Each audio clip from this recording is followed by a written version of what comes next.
Hello, internets. Sir Mutton Chops here. Welcome back. We are in LGuk, as you can no doubt tell, and it is finally upon us. Many, many times promised, and finally I'm delivering. So here we are, for posterity purposes, as all these videos are, because I lost all my screenshots from original Everquest, and that prompted me to go looking for an emulated server, and here we are. That was just a horrible moment for me, just absolutely horrible. And then I went and found the old forums and searched on them, the official forums, and found out what they did to a lot of the cities when they revamped them. They just, oh my god, it was a nightmare. I couldn't look at the old EverQuest I knew and loved. It was changed. There was a facelift. It was like Joan Rivers, and I was not happy. I was none too pleased. Although I don't really know what Joan Rivers looked like before the plastic surgery, so I can't really say that. But if she was a knockout, then the correlation could be made, but I don't know. So he tells me maybe not. Anyhow, I am the tank and puller in this session, in this bout of fighting. So there's going to be a lot of running around and a lot of switching of camera angles so that I can gauge where the mobs are. But for the most part, I think it'll be watchable. There's a lot of cohesion to this episode. And yeah, we are in the bedroom area. A very famous area from past EverQuest days. And Mito is showing me around. I am new here again, as is the case in almost every session of playing. But I'm getting used to it already. I'm liking what I'm seeing. Got a bed there, and kind of indicates some kind of coziness.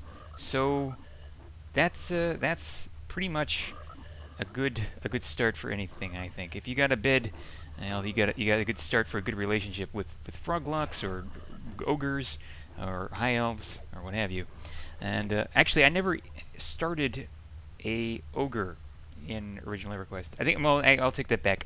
I started one, and I only got to like level 2, and I just couldn't do it anymore. There's something about the size. It just seems to change the speed of the character itself. Not literally. All races move the exact same speed without buffs, but it's just the perception. When you're low to the ground like a gnome or a halfling, you seem to go faster. You have this false idea, this illusion that you're moving faster. And I'm fine with illusions. I can live with it. I just can't stand the fact that it feels so slow. And that's pretty realistic, and I do think that should remain the same. But for me personally, I'm just not a fan of the big races. I can't even do barbarian. So I really haven't had a chance to do shamans. I guess that's the reason. I'm a racist. I'm a racist pig. But well, that's just how it goes. Now you saw early on in this session, when we first started off, Midu use calm, or actually in this case pacify, I believe. And that was a pretty nifty trick of his. He was showcasing that from earlier gameplay time he had. And well, I didn't know that calm was that efficient. Now, it is basically the poor man's mesmerize, and there's no doubt about that. It has a less reliable duration. The effect is not as strong. Sometimes you have to do multiple casts for it to actually work, to land on the mob. And also, on top of that, it just reduces the target's aggression. Even if you look it up on the wiki or what have you, it'll say the exact same thing. That said, the cleric really wanted to stress that if you're walking by the mob that has been calmed or pacified, you don't want to rub elbows with it, or pass right over it. You kind of keep your distance because, again, it only reduces the target's aggression range. So you do want to avoid it. You don't want to just go lollygagging around like an idiot, which I have a tendency of doing. Now, I am a little busy with trying to figure out how I'm going to pull all this because I did not get any kind of preemptive tour of the area. He just basically threw me in here and said, "Okay, time to go." So I'm on a wing and a prayer, trying to hold things together and maintain some kind of semblance of calmness. Speaking of calm and pacify, I myself must remain calm. And you can see the little window there where he actually used the spell to keep everything down on its aggro.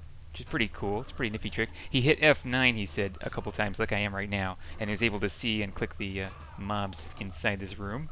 So that's a pretty nifty trick. Anyone who hasn't been here before, or maybe is starting this game out for the first time, there are a few of those on this server. If you come down here, try this out. If you have a cleric, definitely give it a go. Hopefully it'll go as well as it went in this session for us. I don't want to give too much away, but there were no deaths finally. Usually I get this cantankerous voice, and I see this skeletal face in my mind. It's like someone's going to die.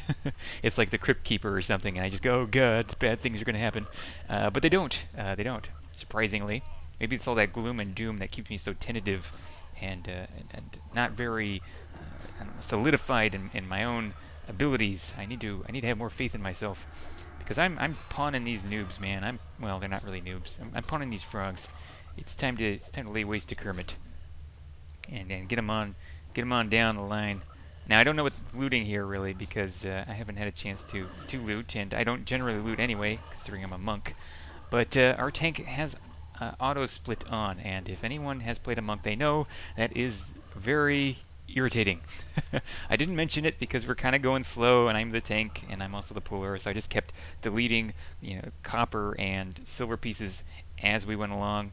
But yeah, it was kind of annoying. But he was a good tank, and I liked having him around, and I don't generally get annoyed too quickly. It was just one of those things. Oh, I got to do something else. I have hard enough time trying to. Yeah, there we go. We've got some looting going on there. I usually tell people in group chat, and they fix it. But I don't know what I was thinking here. Maybe I was just too focused on the fighting. And as you can see there, he pulled the, I believe that's the last Froglock Ghoul Knight. We'll find out here in a minute, but well, we're going to take him out anyway. And yeah, it's a pretty cool area. I like it a lot. Now you'll notice well, we'd have to go back in time. I believe it's at the 2-minute mark. The ogre glitches out. It kind of shifts in position. That happens very rarely on this server, but you do see it sometimes. I believe it was just on my end, because if it was on his end, there's really no way he'd be able to hit the mob from such a distance. But he basically, I don't know, shadow stepped to the other side of the room. Not literally shadow stepping with the spell, but it just, shifted over quite a bit and then shifted right back after a few seconds. It was kind of weird to see. It might freak you out the first time playing. You're like, what the hell is going on here? But I assure you there's really nothing wrong with that. It's just a visual problem. You aren't going mad. And I am going to take a nap. Now we're going to go run to the corner here while we wait. I believe the respawn time on these froglocks in this room is about 20 some odd minutes. We weren't too sure, so we kind of just played it safe and all huddled up in the corner here, getting all cozy. Kind of weird. But yeah, I'm not getting set on. Not going to happen here. Leave it to the high elves and their hoity-toityness, their pretension. So yeah, now it's time for me to start doing my job. I'm on pooling duty, and I must prove myself as a monk. Otherwise, I'm just a DPS standing around waiting for somebody else to do my job. And it's a kind of a thankless job anyway. I will say that if you're not pulling enough, people will complain a little bit. Yeah, come on, we want more experience. And if you're pulling too much, obviously you're going to get a lot of complaints, because your group mates are going to die or come near death. And you got to have a pretty good gauge for the area. And if you're new, it's going to be kind of difficult. So you're forewarned. You're definitely forewarned.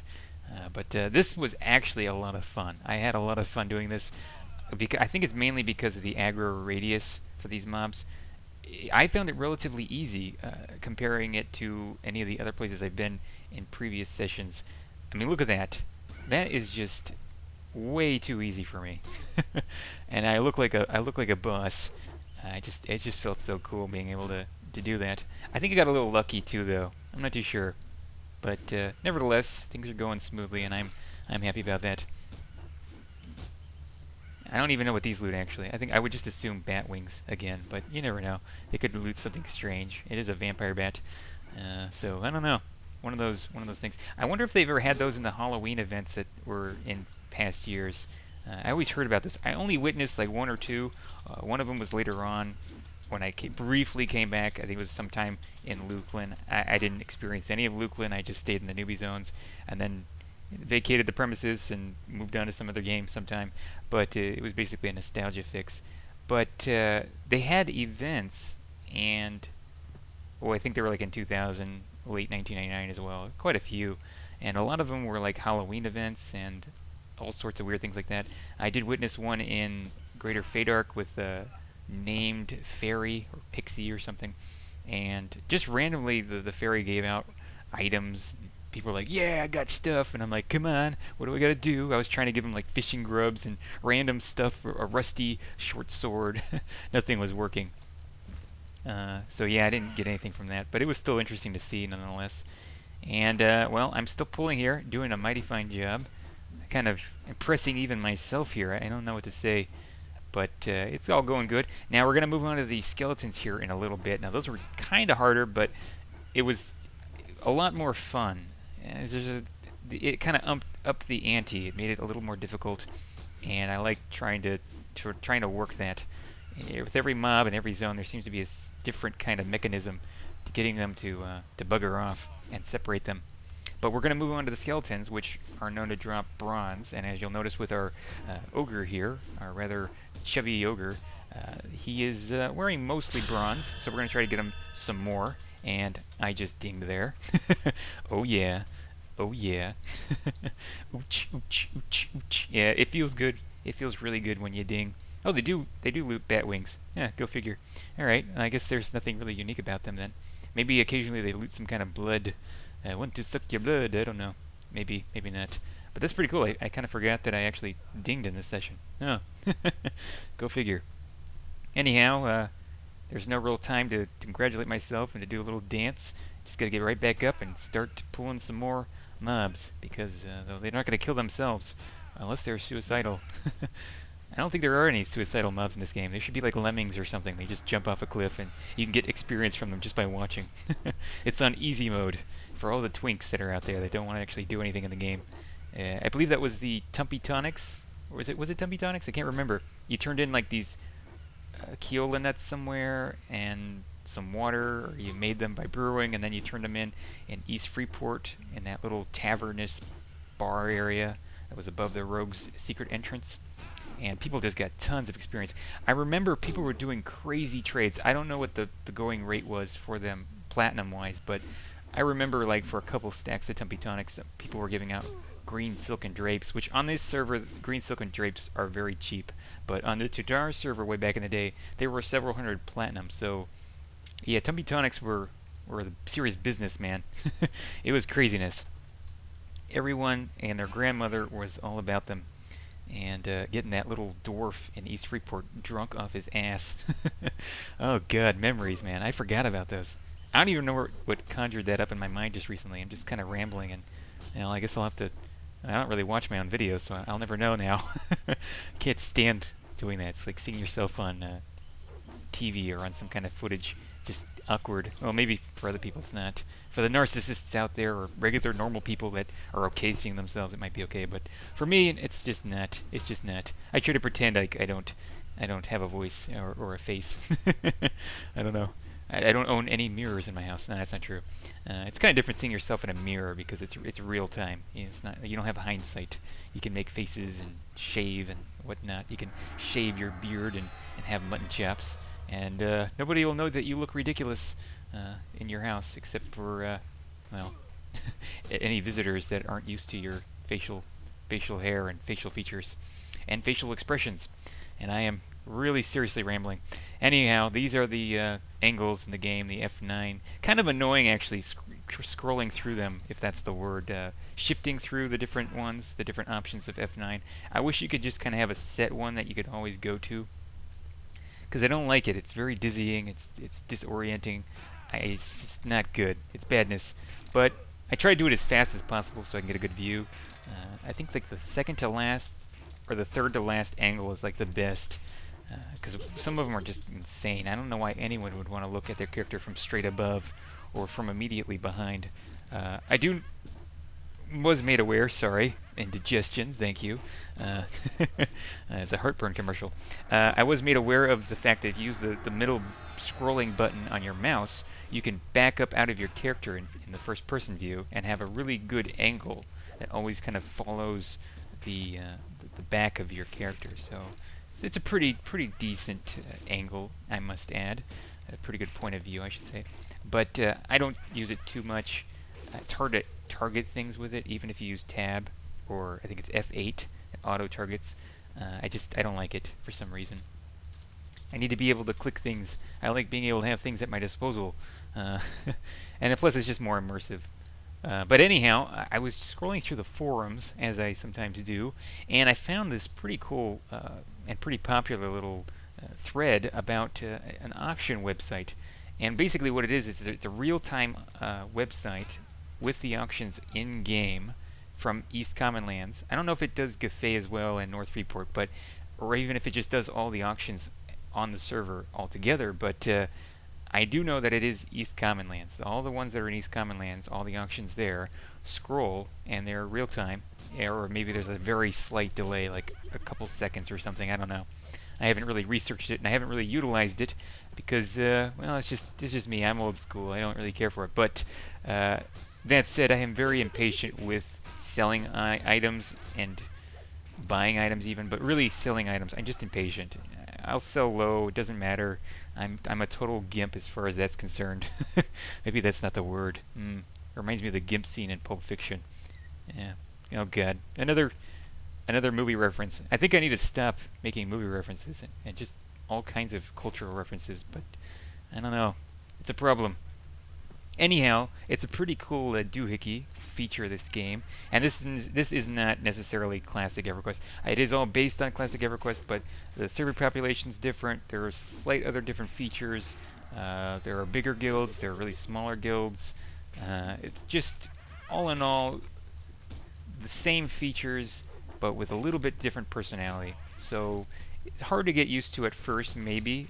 But especially as far as what the pricing is on this server, a lot of people will be kind of shell-shocked, but it's not so bad. I remember when I briefly came back to Everquest during the Luklin years, and I was trying to sell some high-quality bear pelts. I'd gotten 2 or 3, and I thought, oh yeah, I got the money, and so I was auctioning them, and people were sending me tells, oh, I'll give you 5 platinum for each, barely. I think it was 5 platinum for each. Might have even been less. And I'm like, what are you on, man? Methamphetamines? I'm not going to give you those.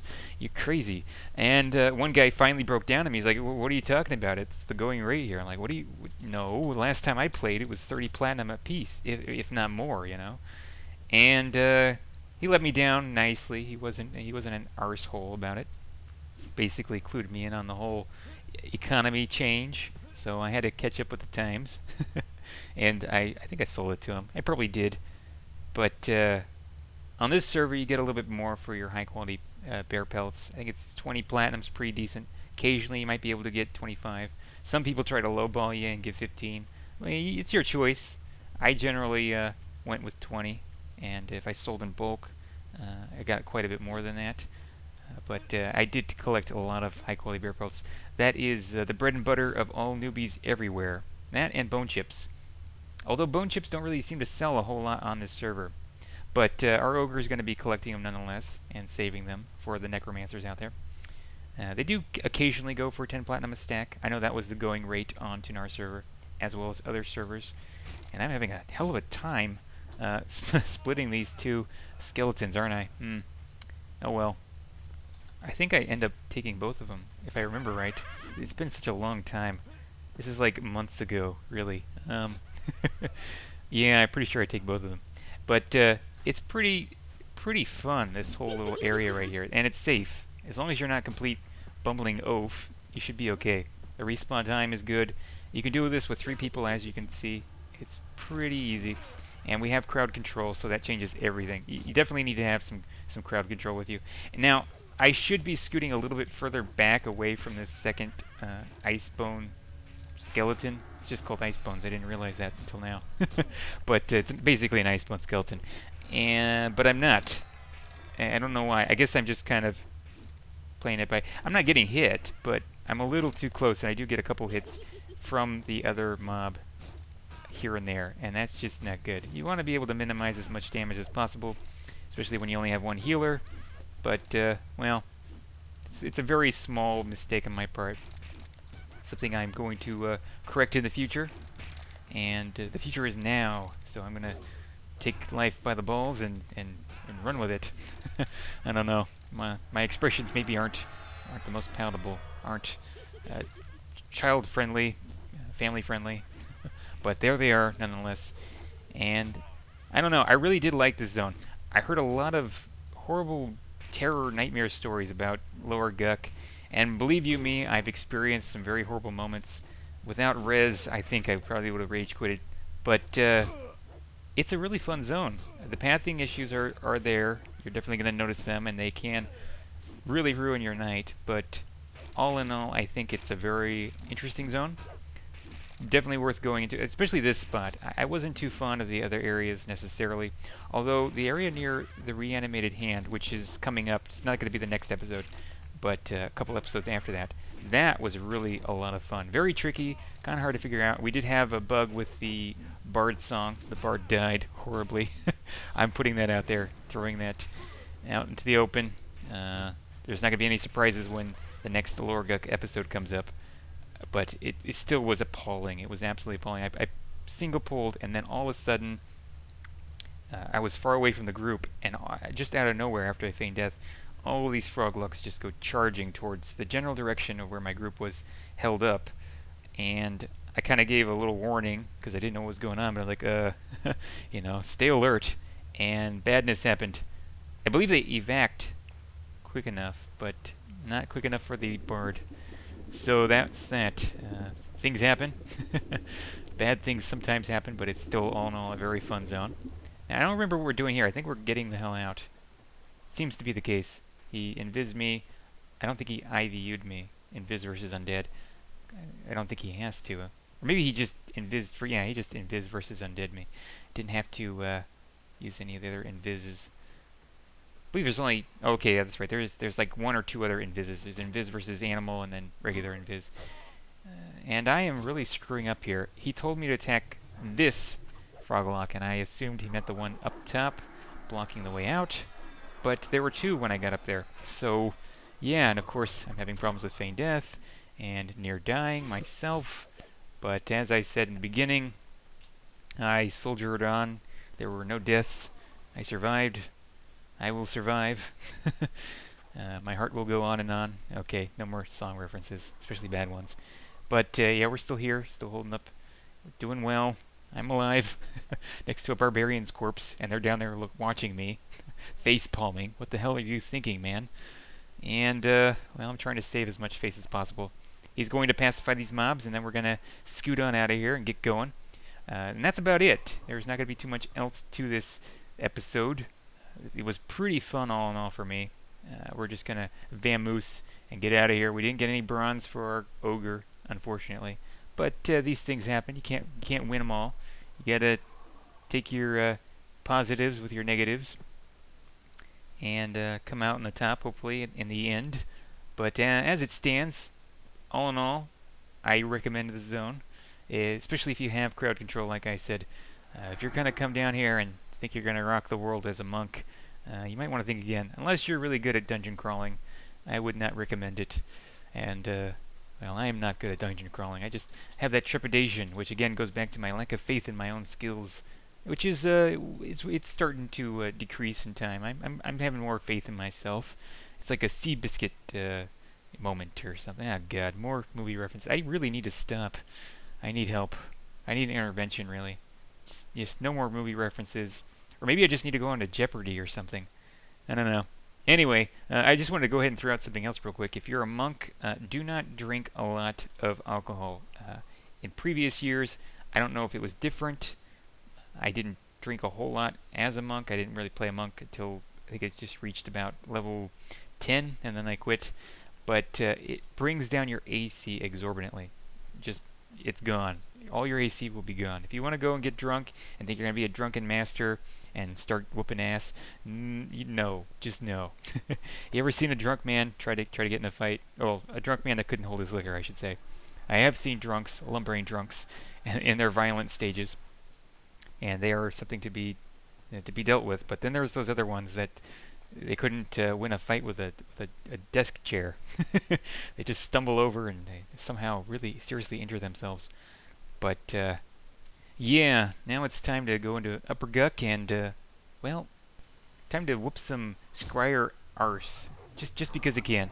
Now it should be mentioned that if there were any lobies in this zone hunting here, even anywhere near this area, I would have just vamoosed, not even bothered with this guy. But seeing as no one was in the zone, it was really late. I figured why not? Nobody's gonna miss him, and I can get some cool loot and hand it out to newbies or give it to my alt. So yeah, that's what I'm gonna do.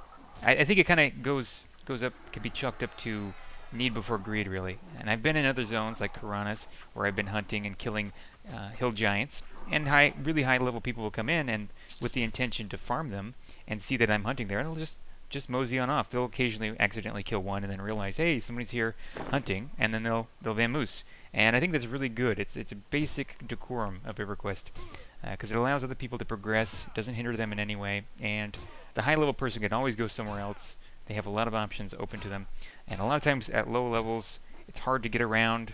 You can't buy ports, you can't run around easily with much safety. So it's really great that some people are very considerate.